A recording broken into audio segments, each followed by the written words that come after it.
Dating kaya ang panahon na mag-sign ang SB19 sa isang American Music Record Label?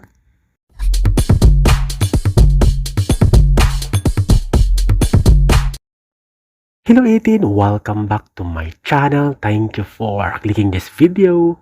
May trending ngayon. May ilang mga fans ang nagtanong, under na ba o mayroon na bang American Music Record Label ang ating SB19? Dahil nga partner nila ang isang sikat at mamahaling brand at gaming organization na 100 Thieves sa Amerika at nakita sila Hollywood Walk of Fame.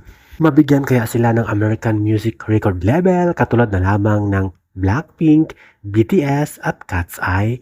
Pero ang makakasagot niyan, ang makakaresolba daw niyan ay ang 1Z Entertainment, ang Philippine record ng SB19. Philippine record label ng 1Z Entertainment.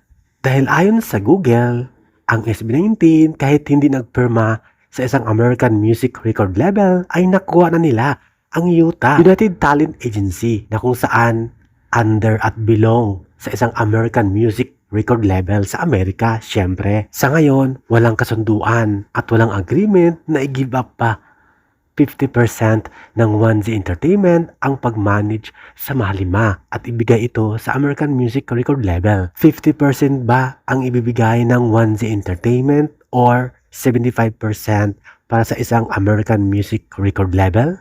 Dating kaya sa punto o panahon na i-give up ng 1Z Entertainment ang 50% or 75%?